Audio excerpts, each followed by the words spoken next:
안녕하세요. 로우메이트의 고우진입니다. 지금 이 시간에는 기계 환기 시 자주 묻는 질문들을 재구성하여 설명드리도록 하겠습니다. 먼저 인공호흡기는 왜 사용하나요? 라는 질문입니다.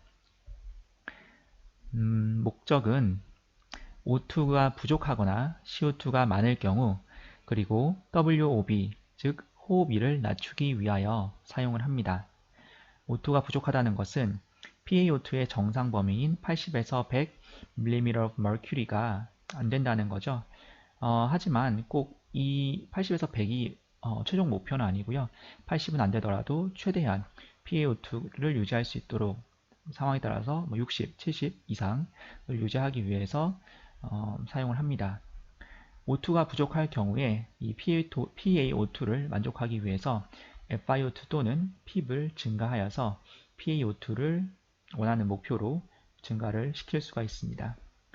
CO2가 많을 경우에는 PaCO2의 정상 범위인 35에서 45 mm of mercury 요 정상 범위에 도달하지 못하고 오히려 많은 경우인데요. PaCO2를 낮추기 위해서 RR이나 타이달 볼륨을 증가시켜주는 방식이 있겠습니다. RR 곱하기 타이달 볼륨을 하면 유닛 볼륨이 되기 때문에 유닛 볼륨을 증가시키는 것도 정답이라고 보실 수가 있겠습니다. 그리고 이 WOB라는 것은요, Work of Breathing의 약자로 호흡2를 의미하는데요. 이 WOB를 낮추기 위해서 다양한 방법이 있는데 프레셔 트리거 또는 플로우 트리거를 사용을 합니다. 기본적으로 플로우 트리거를 사용했을 경우에 환자가 조금 더 쉽게 호흡을 할 수 있기 때문에 기본적으로 플로우 트리거 방식을 대부분 사용을 하고 있습니다. 측정하는 방식은 인공호흡기마다 WOB-V와 WOB-P 두 가지를 각각 측정하실 수가 있는데요. 인공호흡기가 하는 호흡1이고요. 환자가 하는 호흡1입니다. 그래서 0에서 4줄 정도가 나오면 WOB-V 같은 경우에 인공호흡기가 적당한 힘으로 일을 하고 있다는 것이고요. 중요한 것은 WOB-P입니다. 환자, 페이션트의 work of breathing인데요. 0.8줄보다 작을 경우에 환자가 크게 어렵지 않은 상태에서 호흡을 하고 있다라고 봐주시면 되겠습니다. 그래서 인공호흡기를 사용하는 이유는 이 세 가지를 조정하기 위해서고요. O2가 부족하게 되면은 FiO2나 PIB을 올려서 교정을 한다. CO2가 많을 경우에는 RR 또는 타이달 볼륨, 그래서 유닛 볼륨을 낮춰주면서 교정을 한다. 그리고 호흡을 낮추기 위해서 뭐 이런 수치가 있는데요. 사실 크게 모니터링 하는 것 같지는 않으시고 임상에서 기본적으로 플로우 트리거링을 사용해서 환자가 쉽게 호흡할 수 있도록 해주는데 그럼에도 불구하고 리키지 때문에 플로우 트리거링을 사용할 수 없을 경우에 프레셔 트리거를 사용을 합니다. 그래서 환자가 혹시 너무 많은 노력을 통해서 탈진할 정도로 힘들어하면서 호흡하지 않는지를 확인하는 방법은 이 WBP를 확인하는 방법이 있겠습니다. 다음은 인공호흡기는 어떻게 사용해야 하나요? 라는 질문입니다. 왜 사용하는지 알았다면은 이제 어떻게 사용하는지에 대해서도 알아야 될 필요가 있는데요. 가장 중요한 것은 가능한 짧은 기간 동안 사용하는 것입니다. 왜냐하면 인공호흡기 자체가 양압 환기기이고요. 저희 사람은 음압 환기를 하기 때문에 전혀 상반된 호흡을 하는 거죠.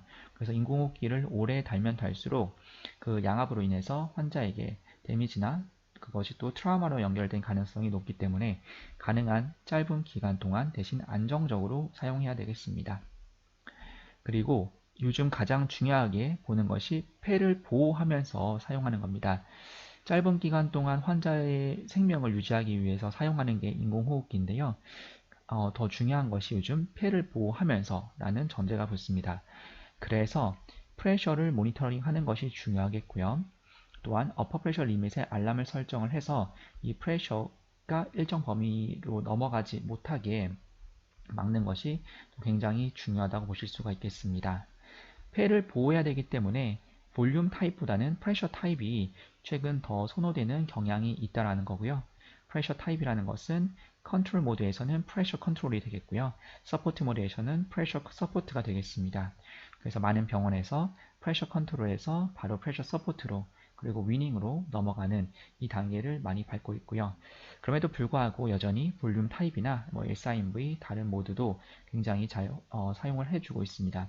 하지만 중요한 것은 어떤 모드를 사용하든지 그 모드를 사용하면서 짧은 기간 동안 폐를 보호하는 것을 염두에 두시면 좋을 것 같습니다. 다음으로는 인공호흡에 영향을 주는 주요 폐질환은 무엇이 있나요? 라는 질문입니다. Obstructive Lung Disease, 즉 폐쇄성 폐 질환이 있고요. 대표적으로는 asthma나 COPD가 있습니다. 이런 질환 같은 경우에 기도 저항이 증가합니다. 기도가 막히기 때문이죠. 다음으로는 Restrictive Lung Disease가 있습니다. 제한성 폐 질환이고요. ARDS나 Pulmonary Edema, Idiopathic Pulmonary Fibrosis 등등이 있습니다. 이 부분은 염증이 심해지거나 아니면 폐포가 섬유화됨으로 인해서 폐 수능도가 감소하는 질환인데요. 조금 더 쉽게 설명하기 위해서 그림을 좀 보도록 하겠습니다. 이 파란색으로 된 폐포, 이게 폐포고요. 이게 에어웨이입니다. 그래서 문제가 없는 상황인데요. 처음 말씀드렸던 obstructive, 폐쇄성이라는 것은 이 기도가 좁아졌다는 의미입니다. 그래서 기도 저항이 증가하고요. 들어가는 것은 그래도 잘 들어가는데 나올 때 잘 못 나오기 때문에 에어 트래핑이 생기고요. CO2 리텐전이나 또 오토핍이 생겨서 원치 않은 CO2 증가나 환자가 다음 자바로부터 좀 어렵게 한다거나 또 트라우마가 생길 가능성도 있다거나 이런 식으로 위험이 증가하게 됩니다. 그래서 이 obstructive lung disease가 있으면 이 기도가 막힌 기도가 좀 개방될 수 있도록 하는 작업을 할 텐데요. 잠시 후에 조금 더 설명드리고요. 그리고 오른쪽에 있는 이 그림은 기도의 개방성은 괜찮은데 폐포 자체가 딱딱하거나 뻣뻣한, 스티프한 그런 상태라고 보시면 되겠습니다. 주로 ARDS 환자 같은 경우인데요. 폐포가 이제 여러 과정을 거치면서 결국 섬유화됩니다. 섬유화된 폐포는 이런 폐포 같은 경우에는 쭉쭉 잘 늘어나서 다치지도 않고 벤틸레이션도 잘 되는데 섬유화가 돼버리면은 잘 늘어나지도 않고요. 압력을 주게 되면은 찢어지거나 터지게 돼가지고 폐포에 데미지를 받고 또 그게 트라우마로 연결될 수가 있습니다. 그래서 이런 폐포 같은 경우에는 압력을 높게 주지 않고 부드럽게 벤틸레이션 해야 되겠고요. 대신 한 번에 타이더블리를 많이 줄 수가 없기 때문에 RR을 높이는 방식으로 사용하는데 어쨌든 이런 폐포를 Restrictive Lung Disease라고 합니다. 그래서 폐 수능도가 감소하기 때문에 그에 따른 전략을 잘 세워서 환자 치료를 해야 될 것 같습니다. 자, 그러면 에어웨이 프레셔는 어떻게 조절하나요? 라는 겁니다. 자, 먼저 최대 흡기압 PIP라고 하는데요. Peak Inspiratory Pressure입니다. 최대 흡기압이 40cm of water가 넘지 않게 40이 넘지 않게 해주게 됩니다. 그래도 대부분의 인공호흡기들이 35에서 40 정도를 upper pressure limit으로 설정하고 있습니다. 어떤 경우에도 환자 폐에 들어가는 압력이 40이 넘지 않게 하는 거고요. 하지만 이 PIP도 중요하지만 실제 폐포에 가해지는 총 압력은요. PIP보다 플라토 프레셔로 보고 있습니다. 그래서 30cm of water가 넘지 않도록 해주는 것이 중요한데요. 이 플라토 프레셔는 인공호흡기마다 자동으로 측정되는 경우도 있고 수동으로 측정되는 경우도 있는데요. 인스피레이터리 홀드, 흡기 시 홀드 키를 누르고 있으면은 이제 이 플라토 프레셔가 측정되는 경우가 있습니다. 인공호흡기별로 조금 상이할 수 있으니 인공호흡기 담당자분께 질문해 주시면 좋을 것 같고요. 서보 인공호흡기 같은 경우는요. 그 모니터링 페이지 두 번째 페이지에서 주로 플라토 프레셔가 자동으로 모니터링 되거나 보통 볼륨 타입에서는 자동으로 되는 경우가 있고요. 프레셔 타입에서는 흡기 시 홀드 키를 약 2, 3초 정도 눌러줘야지 플라토 프레셔를 확인할 수가 있습니다. 그래서 이게 30이 넘지 않도록 하는 것이 최근 트렌드고요. 또 그거보다 또 요즘 더 중요하게 보는 것이 실제 폐포에 가해지는 실제 압력인데요. 이 총 압력 말고 실제 압력. 그래서 이 플라토 프레셔 30에서 또 핍을 빼줍니다. 예를 들어 플라토 프레셔가 30이고 핍이 10이면은 드라이빙 프레셔가 20 정도라는 건데요. 어쨌든 이 드라이빙 프레셔, 델타 프레셔라고도 하고요. 드라이빙 프레셔라고도 하는데요. 실제 폐포에 가해지는 압력입니다. 이 압력을 15cm of water 이하로 유지를 했을 때 환자의 모탈리티가 가장 낮다, 즉 사망률이 가장 낮다, 생존율이 가장 높다라고 연구 결과 여러 논문에서 네, 이것을 증명하였습니다. 그 중에서도 가장 이제 유명한 논문에서도 네, 15 정도 이하로 사용했을 때 환자 모탈리티가 굉장히 낮다, 사망률이 굉장히 그러니까 낮다라는 거죠. 사망률이 낮기 때문에 생존율이 높다라고 말하기 때문에 네, 참고를 해서 사용을 해주시면 되겠습니다.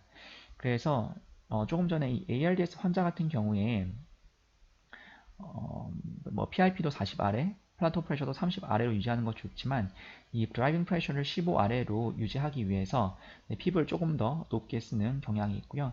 드라이빙 프레셔를 높였을 때 15 정도로는 충분히 벤틸레이션 원하는 타겟 TW를 만족할 수 없는 경우가 많은데요.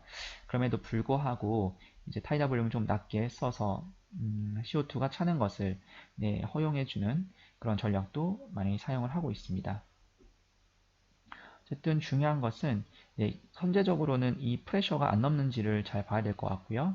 그 중에서도 이제 폐가 굉장히 이제 뻣뻣해져서 많은 압력을 줬을 때 이제 손상이 될 수 있는 데미지를 받을 수 있는 폐라고 한다면은 가능하면 플라토 프레셔를 30 아래로 더 가능하다면 이제 드라이빙 프레셔를 15 아래로 유지하는 것이 가장 좋겠습니다. 네, 다음 질문은 컨트롤 모드는 무엇인가요? 라는 질문입니다. 네, 의식이 없거나 세데이션이 되어서 스스로 호흡할 수 없는 환자에게 정해진 시간마다 일정한 환기를 제공하는 모드입니다. 그래서 RR이 15회면 4초에 한 번씩 흡기를 시작하고요. 또 종료를 하게 됩니다. 그래서 중요한 것은 네, 스스로 호흡을 할 수 없는 환자에게 정해진 시간마다 제공을 하는 겁니다. 제공한다라는 것이 강제한다라는 거죠. 그래서 컨트롤, 강제 모드, 강제 controlled mandatory ventilation이라고 해서 강제 환기 모드의 일종 이제 다른 이름으로 컨트롤 모드라고 불리우고 있습니다. 그래서 컨트롤 모드에서 일반적으로 싱크로니에는 문제가 없습니다. 왜냐하면 환자가 의식이 없거나 세데이션이 되어 있기 때문에 인공호흡기와 파이팅을 일으키지 않습니다. 싱크로니가 되지 않으면, 동기화가 되지 않으면 파이팅이 일어나고요. 파이팅이 일어나면은 원하는 벤틸레이션이 잘 되지 않습니다. 그것이 이제 문제이고요. 다음으로 서포트 모드는 무엇인가요? 라는 질문인데요. 이 컨트롤 모드를 사용하는 환자가 의식이 생기고 자발호흡이 가능해졌을 때 환자가 호흡 노력을 하게 되는데요. 서포트 모드는 호흡 노력을 할 때 도와주는 모드입니다. 그래서 환자가 호흡 노력을 할 때 그때 맞춰서 흡기를 넣어주는 거고요. 컨트롤 모드랑 가장 다른 것은 정해진 시간이 더 이상 아니고 환자가 흡기 노력을 할 때에 맞춰서 흡기를 넣어주기 때문에 이 시점이 안 맞으면 싱크로니가 주로 맞지 않은데요. 시점을 최대한 맞춰서 싱크로니가 잘 맞게끔 하는 게 서포트 모드이고요. 다시 한번 말씀드리지만 싱크로니가 맞아야 파이팅이 안 생기고요. 파이팅이 생기지 않아야 네, 벤틸레이션이 잘 돼서 ABGA가 당연히 잘 유지가 될 거고요. 생명을 잘 유지할 수 있습니다. 그래서 싱크로니가 혹시 잘 안 맞다면은요, 여러 가지 모니터링을 해야 되는데요. 압력 파형에서 파이팅이 있는지, 플루가 들어갔던 게 잘 나오는지, 네, 그런 부분을 확인해 주셔야 되겠고, 아이 레이쇼가 잘 맞는지, 인스피레이션 타임, 흡기 시간입니다. 흡기 시간이 잘 맞아서 환자가 1초를 숨을 쉬고 싶은데, 뭐 1.5초 동안 흡기 시간을 유지해 주게 되면은 환자는 호기를 하고 싶기 때문에 그로 인해서 파이팅이 생길 수 있고요.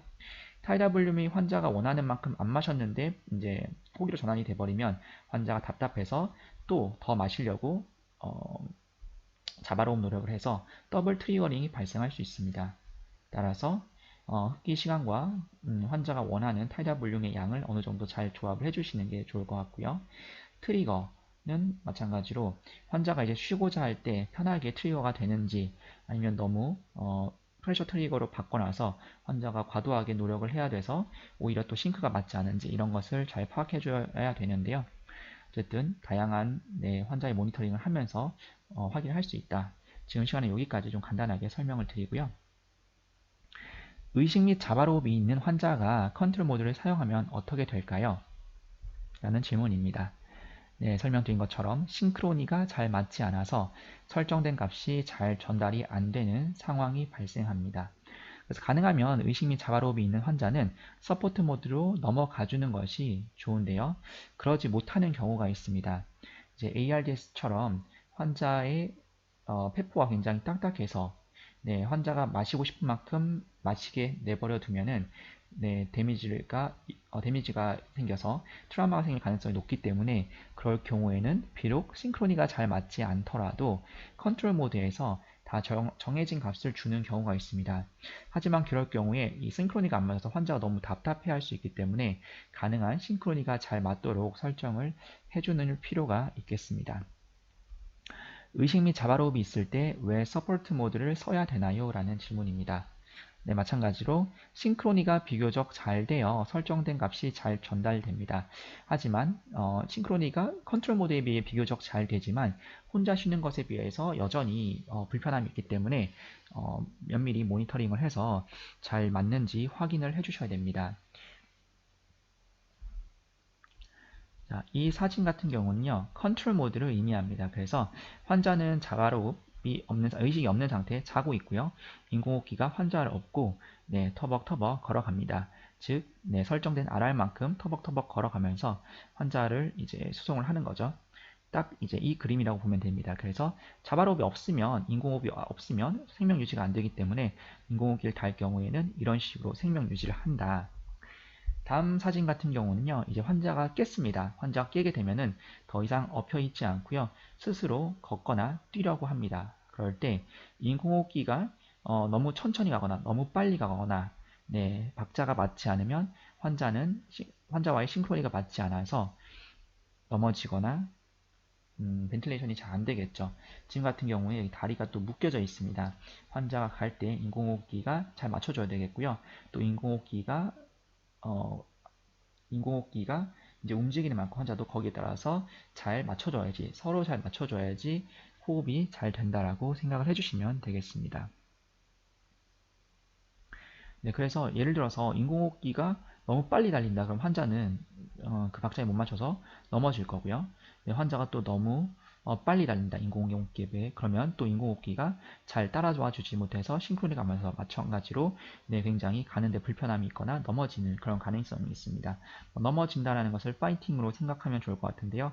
넘어진다, 즉 파이팅이 발생하면은 네, 원하는 만큼 걷지를 못하니까 네, 벤틸레이션이 안 되는 거죠.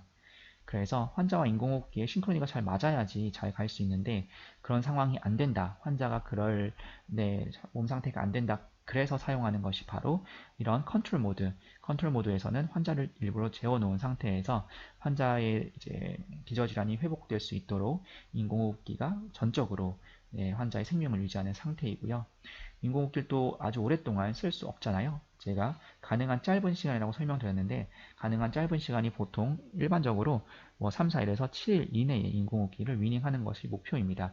따라서 짧은 시간 동안 환자가 세데이션 되어 있다가 결국 환자가 깨어나고 위닝을 준비해야 되는데요. 그 과정에서 인공호흡기와 잘 달릴 수 있도록 적절하게 모니터링 해주고 설정해주는 것이 굉장히 중요하다고 볼 수가 있겠습니다.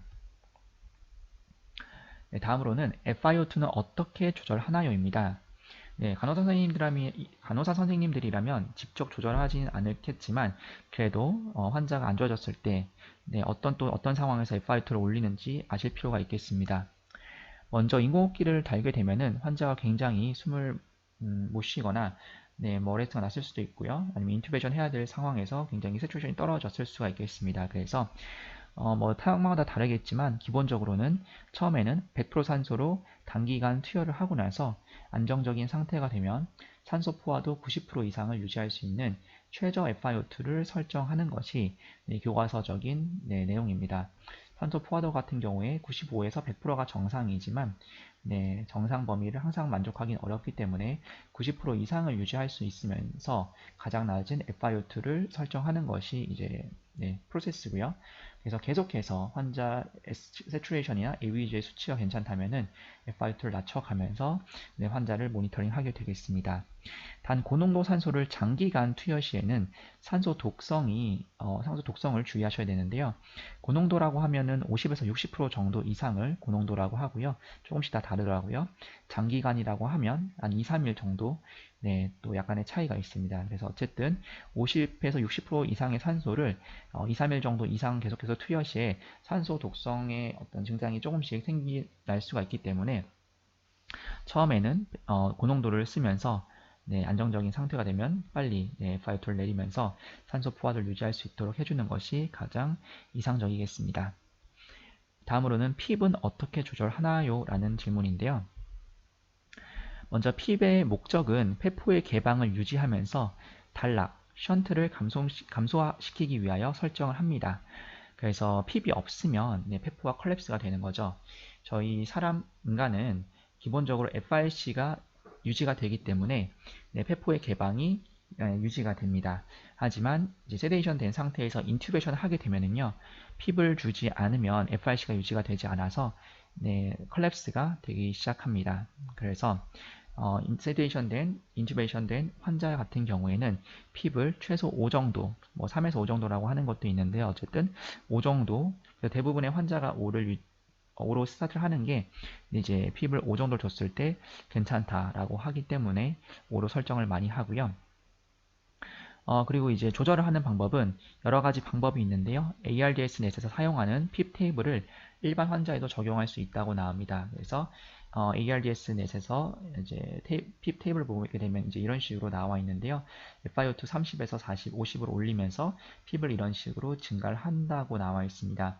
로어 핍이 이 정도고요. 보통 일반 폐질환 환자들은 이 정도를 사용하게 되겠고, 뭐 높은 핍, 하이 핍을 사용하고 싶다 하시면 이런 테이블도 있는데, ARDS 환자나 특별하게 폐가 굉장히 컴플라이스가 안 좋은 환자를 제외하고는 대부분 로어 핍 이 정도를 사용하고 있고, 그나마 제가 본 대부분의 경우에서는 5에서 10 정도, 뭐 많으면은 정말 이 정도까지 사용을 하는 것 같은데 대부분은 5에서 8, 10 정도를 사용할 겁니다.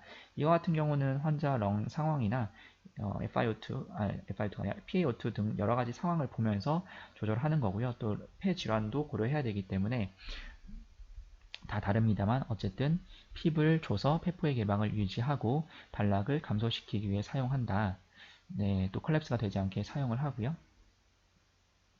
또 핍 자체에도 이제 그 산소 분압이 어느 정도 있기 때문에 벤틸레이션을 하고 있지 않은 상황에서도 그러니까는 흡기와 호기를 반복해야만 FiO2가 공급이 되는데요. 그렇지 않은 상황에서도 적절한 핍을 유지해 준다면 이제 가스 익스체인지에 도움이 될 수 있다고 합니다. 참고해 주시면 될 것 같고요. 그 다음에 하이핍 사용 시에는 주의가 필요합니다.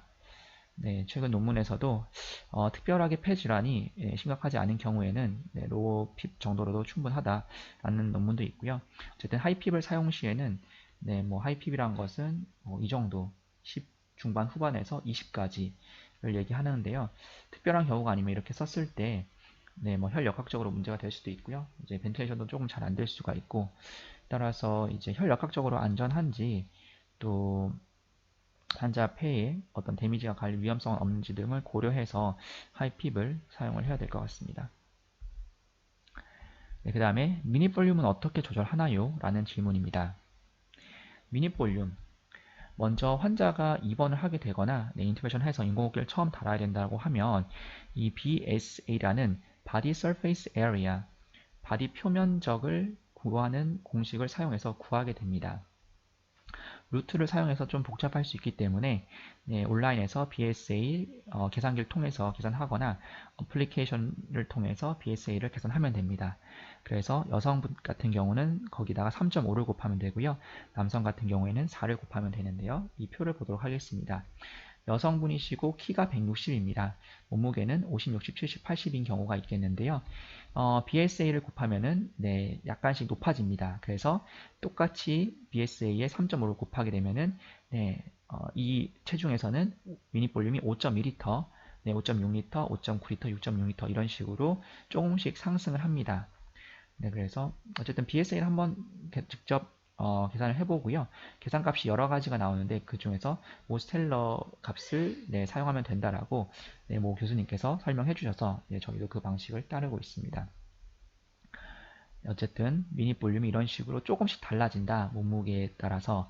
그래서 일단은 이 미니 볼륨을 스타트를 하되 중요한 것은 결국 30분 1시간 후에 또 계속해서 ABJ를 보면서 미니 볼륨이 부족한지 많은지를 판단하시면서 조절해 주시면 되겠습니다. 그래서 제가 알기로는 이제 이 방식이 가장 대표적인 것 같고요. BSA를 구해서 이 숫자를 곱해주는 방식. 그 방식과 또 여성분이시고 키가 160이면 이 실제 표준 체중이 PBW가 Predicted Body Weight가 52.4로 계산이 됩니다. 이 계산은 잠시 후에 좀 보여드리긴 할 건데 계산 그 공식이 있습니다. 공식을 하게 되면은 이 여성분이시고 키가 160이라면 실제 체중이라 이게 실제 체중이죠. 이것에 관계없이 PBW라는 표준 체중이 나오는데요. 표준 체중을 구해내고 거기서 100을 곱하게 되면은 kg당 100입니다. 1kg당 100ml를 곱해주는 거고요. 그러면은 52에 100을 곱해서 5200이 되고요. 다시 1000으로 나누게 되면은 5.2L가 됩니다. 그래서 52kg의 여성 환자라면은 이제 5.2L 정도를 줬을 때 적당하더라. 그래서 이렇게 쓰는 에디선 선생님도 봤고요. 교수님들도 이런 공식이 사용이 된다라고는 인정을 하시지만 그래도 더 정확하게는 이렇게 사용을 하는 것 같습니다. 편하게 하고 싶으면은 네, 이렇게 정확하게 하고 싶으면 이렇게 하는데요. 다시 한번 설명드리지만 환자의 ABG를 보면서 세츄레이션을 보면서 조절을 해주시면 되겠습니다. 그 다음에 RR은 어떻게 조절하나요? 라는 질문입니다.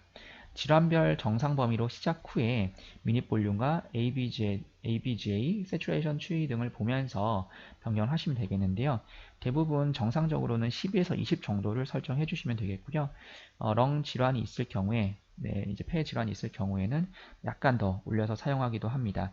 COPD 같은 경우에는 오히려 에어 트래핑이 발생할 수 있기 때문에 RR을 조금 더 낮춰서 사용하는 경향이 있고요. ARDS 같은 경우에는 타이다 볼륨을 워낙 적게 줘야 되기 때문에 미닛 볼륨을 맞추기 위해서는 RR을 좀 더 빠르게 주는 방식을 많이 택하고 있습니다.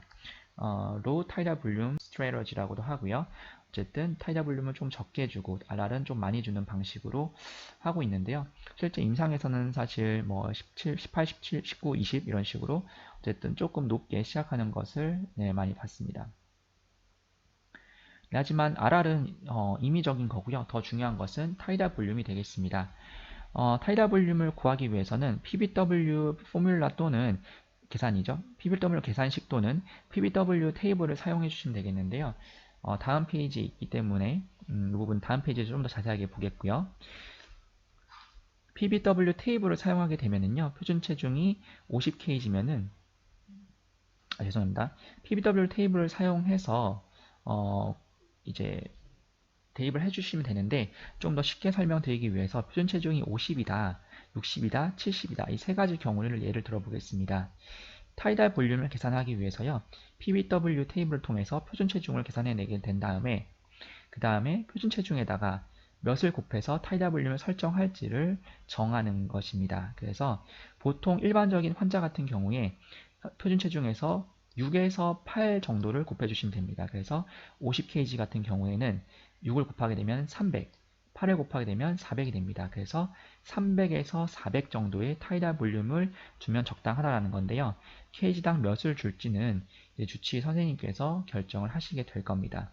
하지만 결정이 안 된다면 대부분 6에서 8 정도 범위 내에서 즉 300에서 400 정도 범위의 타이달 볼륨을 주게 되면은 크게 폐가 데미지를 받지 않고 벤틸레이션이 가능하다라는 거고요. 표준 체중이 60kg라면 60 곱하기 6은 360에서 60 곱하기 8은 480, 즉 360에서 480 정도 범위의 타이달 볼륨을 주면 괜찮다. 70kg 같은 경우는 420에서 560 정도의 범위의 타이달 볼륨을 주면 괜찮다라는 겁니다. 이것은 이제 이론적인 거고요. 환자에 따라서 달라질 수 있겠습니다. 그런데 ARDS 환자 같은 경우에는 폐쇄성 폐질환 환자 같은 경우에는 타이달 볼륨을 많이 주려면 프레셔가 많이 필요하기 때문에 폐에 데미지가 가서 트라우마로 이어질 수 있겠습니다. 그래서 ARDS 환자 같은 경우에는 6에서 8이 아니고요. 보통 4에서 6 정도의 범위에서 주는 경우가 있습니다. 많죠. 그래서 50 곱하기 4를 하게 되면은 200에서 50 곱하기 6을 하게 되면은 300 정도, 200에서 300 정도의 타이달 볼륨을 주게 되면 적절하다 정도라고 생각해 주시면 되겠습니다. 자, 그러면 이제 미닛 볼륨이 예를 들어서 아까 전에 여성분이시고 이제 몸무게가 80이라고 보겠습니다. 실제 체중이 80인데 BSA를 곱했더니 3.5 BSA를 곱한 다음에 3.5를 곱했더니 6.6L가 나왔습니다. 그러면은 타이달 볼륨을 먼저 계산해야겠죠. ARDS 환자라고 예를 들고 ARDS 환자인데 폐가 정말 안 좋아서 실제 체중은 80이지만 타이달 볼륨을 곱할 때는 실제 체중이 아니고 표준 체중 PBW (Predicted Body Weight를 베이스로 합니다. 그래서 그 표준 체중이 약 50 정도다. 그러면은 4를 곱해서 타이달 볼륨 200 정도만 줘도 충분할 수 있다. 그래서 6리터니까 6천이죠. 6천을 200으로 나눠서 RR을 설정해 주면 되겠습니다. 하지만 그 RR도 가능하면은 15에서 25 정도 범위 안으로 설정을 해주시면 좋겠고요. 만약에 이거 같은 경우에는 뭐 30을 해야 되나요? RR을 30. 그래서 30을 하게 되면은 RR이 굉장히 이제 빨라져서 오히려 CO2가 차거나 오토핍이 생길 가능성도 있습니다. 따라서 이제 이 미니 볼륨 맞춰주기 위해서 타이달 볼륨을 높이면서 프레셔를 올려줄지 RR을 높여줄지 아니면은 미니 볼륨은 만족하지 못하지만 환자 폐를 보호해주기 위해서 타이달 볼륨을 계속해서 낮게 설정할지 아니면 RR도 마찬가지로 CO2 찰 가능성을 염두해줘서 좀 더 낮게 유지할지 결국 어떤 한 가지는 만족할 수 없겠지만요 그 균형을 맞춰서 ABG나 세츄레이션을 보면서 잘 판단을 해주시면 되겠습니다. 대략적으로 계산은 이렇게 한다라고 봐주시면 될 것 같고요. 자, 그 다음에 PC above PIB를 어떻게 조절하나요? 라는 질문입니다. 서버 인공호흡기에서는 PC above PIB라고 하고요. 다른 인공호흡기에서는 뭐 프레셔, 다양한 이름으로 불리는데 어쨌든 프레셔입니다. PC above PIB, PIB 위에, above가 위이기 때문에 PIB 위에 얼마만큼의 프레셔를 줄 건지를 결정하는 게 PC above PIB이고요. 네, 그럼 이것을 어떻게 조절할까요? 라는 질문에서는요. 최대 흡기압 PIP 또는 피크 프레셔가 40cm of water가 넘지 않게 합니다. 그래서 이것을 이 제한선을 넘게 되면 알람이 울려야지 또 알람이 울리면서 이것을 넘지 못하게 제한을 줘야지만 환자 폐를 보호하면서 벤틸레이션 할 수 있기 때문에 프레셔 어퍼 알람 리밋이 굉장히 중요합니다. 대부분의 인공호흡기는 40 정도로 아마 설정이 되어 있을 겁니다. 이것을 너무 높게 올리게 되면 환자 폐에 데미지가 갈 수 있기 때문에 이 어퍼 리밋을 올릴 때는 조심스럽게 올려주셔야 되겠고요. 환자가 이제 데미지를 받을 수 있다라고 판단될 경우에는 파트랑 상의를 해서 올려주시는 게 좋을 것 같습니다. 자, 그런데 이 PIP보다 더 중요한 것은 실제 폐포에 가해지는 총 압력이라고 아까 전에도 말씀드렸습니다. 그래서 플라토 프레셔가 30을 넘지 않게 해주시는 것이 중요하겠고요. 그리고 최근에 가장 트렌드하게 이 30보다도 이 플라토 프레셔에서 핍을 뺀 값, 즉 드라이빙 프레셔가 15 이하로 유지가 되게 굉장히 중요하다고 하네요. 그러면 지금 핍을 5로 주고 있습니다.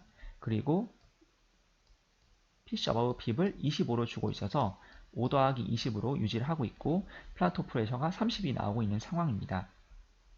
그런데 만약에 폐가 안 좋은 환자, 즉 폐가 딱딱하고 스티프해서 데미지를 입을 수 있는 환자라면요, 이 프레셔가 낮으면 낮을수록 좋다라는 거죠. 얼만큼? 15 아래로. 그런데 이 프레셔가 이제 높아져야지 원하는 타이달 볼륨이 나오기 때문에 이 프레셔를 낮추는 것도 계속 낮추는 것도 어렵습니다.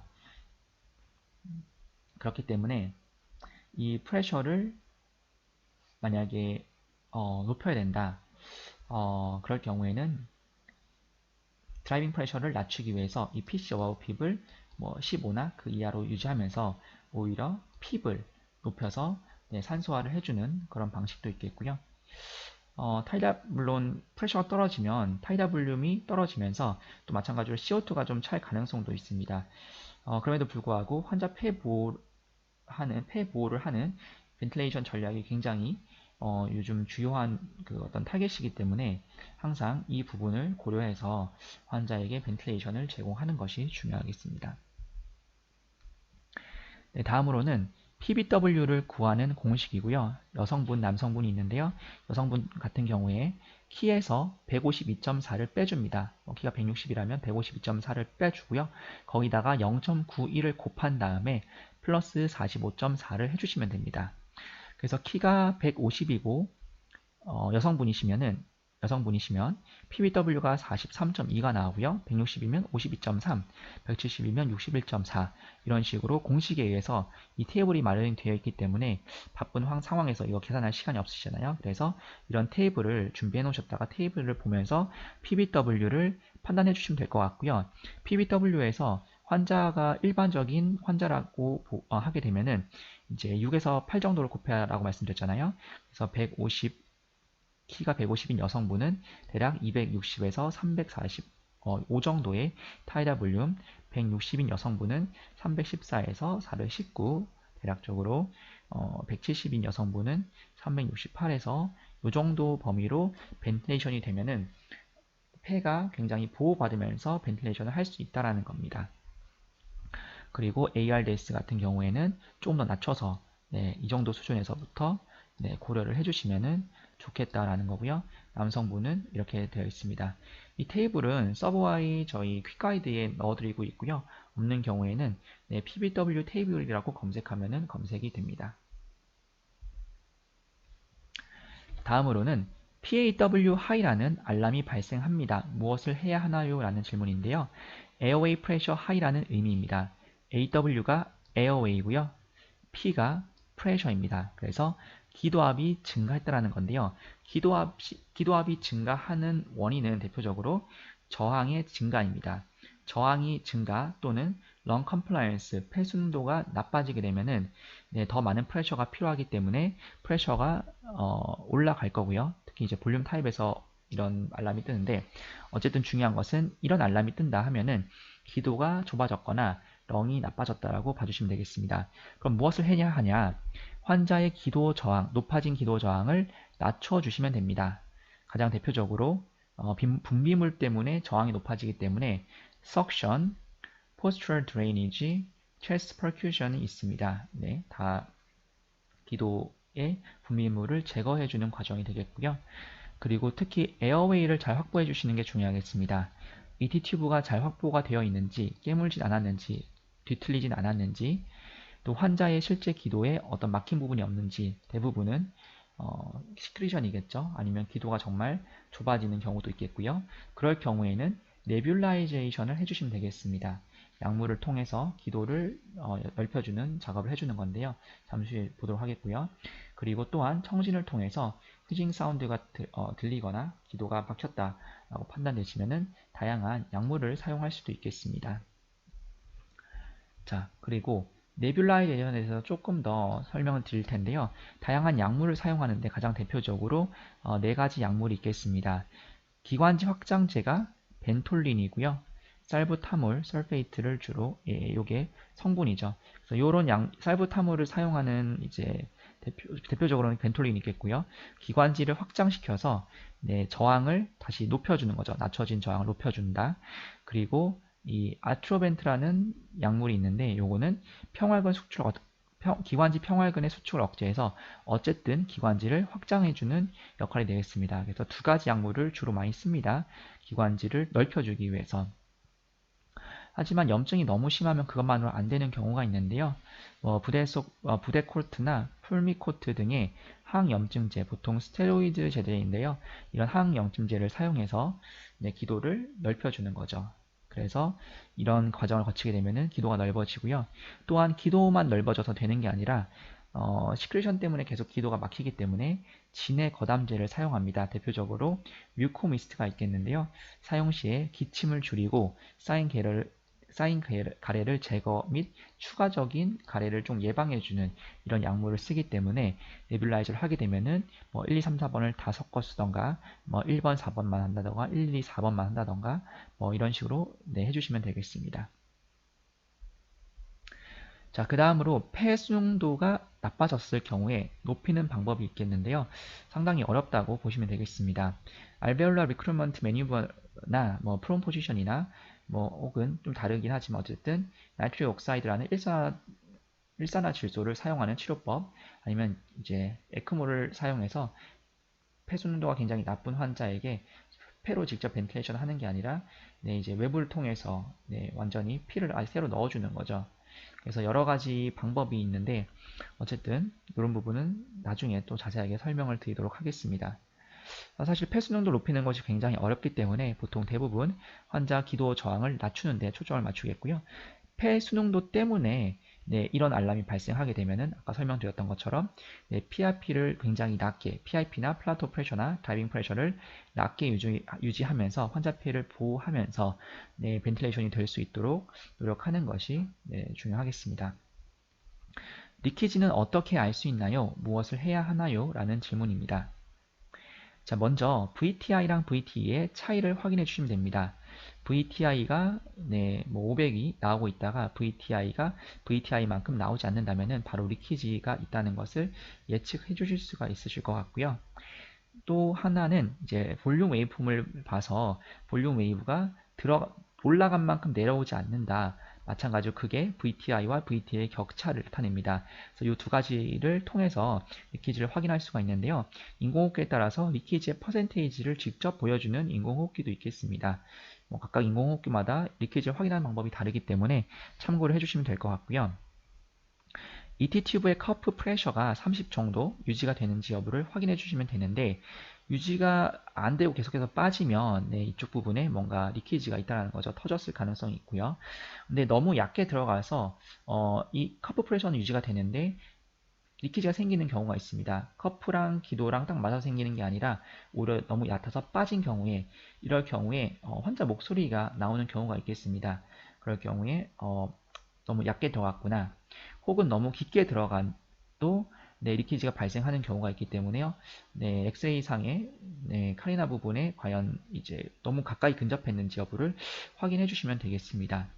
또한 마지막으로 이제 기흉인 경우가 있는데요. 뉴모소락스가 생겨서 네, 완전히 샌다. 환자 폐에서 바람이 새는 경우가 있기 때문에 네, 엑스레이 상에서 여부를 확인하는 것도 중요하겠습니다. 자, 만약에 이런 상황이라면, 네, 이 상황이라면 커프 프레셔를 채워서 리키지를 이제 교정할 수가 있겠는데요. 만약에 안 된다라고 하면은 일단 클로즈 석션에 마개가 하나가 있을 겁니다. 그 마개가 빠지진 않았는지를 확인해 주시면 좋을 것 같고요.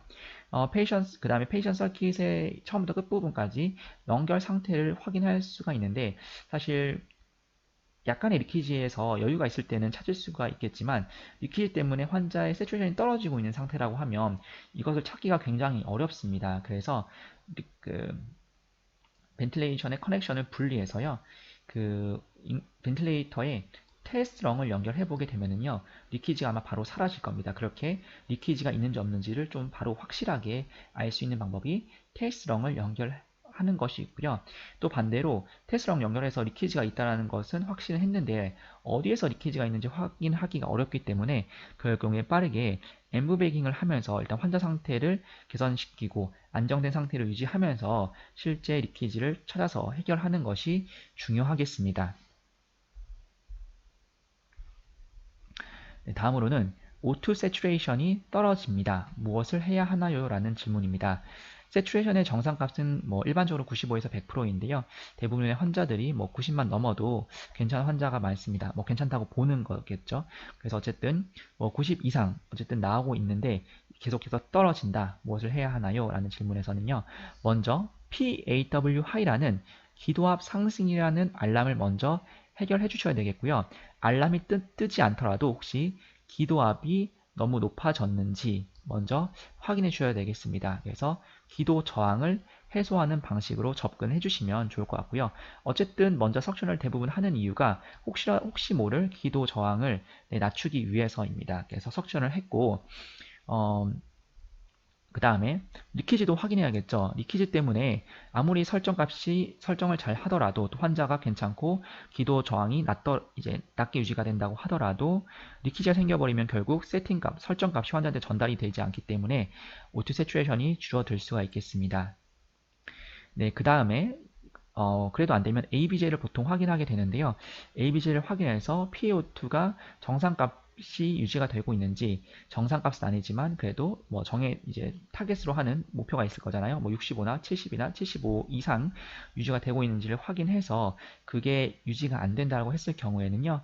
이제 FiO2 증가나 PB의 증가를 통해서 O2 세츄레이션과 PaO2를 증가시킬 수가 있겠습니다. 그래서 네, 만약에 O2 세츄레이션이 저하되거나 ABG상의 PaO2가 적다라고 노티를 하게 되면은 파트에서는 아마 그것을 개선하기 위해서 뭐 다른 여러 가지 여부를 확인한 다음에 최종적으로는 FiO2나 PIB을 증가할 가능성이 높습니다.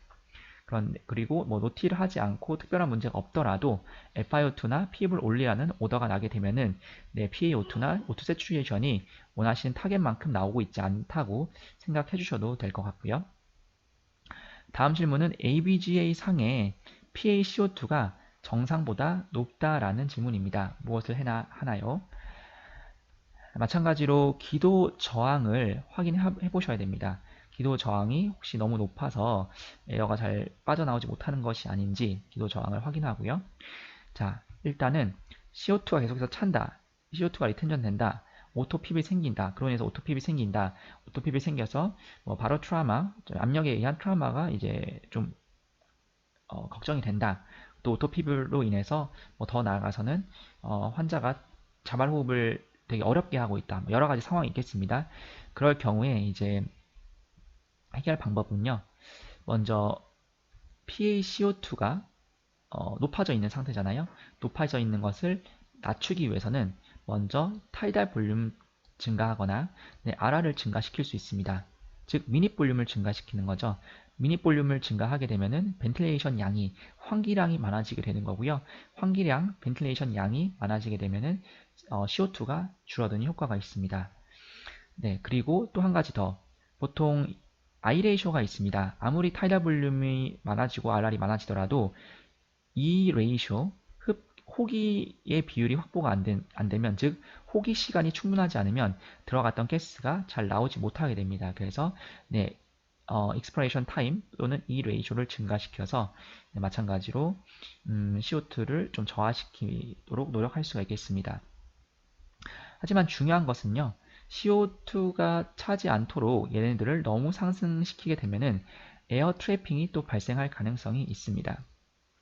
그래서 타이달 볼륨이나 RR을 증가시키더라도 이 에어 트래픽이 생겨서 이제 오토핍이 생기지 않는 범위 내에서 조절해 주시면 되겠습니다. 그래서 균형이 중요하고요.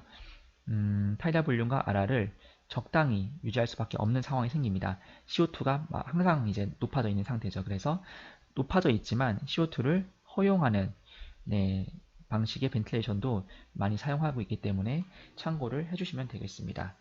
또 만약에 이런 상황을 모르고 있는데 타이달 볼륨 또는 RR을 증가하거나 아니면 파트에서 이 호기 시간이나 호기 비율을 증가한다. 그러면은 이제 목표한 CO2보다 이제 높게 나오고 있구나를 또 생각을 해주시면 되겠습니다. 네, 오늘 준비한 영상은 여기까지고요. 혹시 인공호흡기 쓰시면서 불편하거나 궁금한 점 있으시면은 언제든지 연락을 주시면 되겠습니다. 전화, 핸드폰, 또 이메일 어디로든지 연락을 주시면 되겠고요. 네, 그러면 다음번에 또 더 좋은 영상으로 찾아뵙도록 하겠습니다. 감사합니다.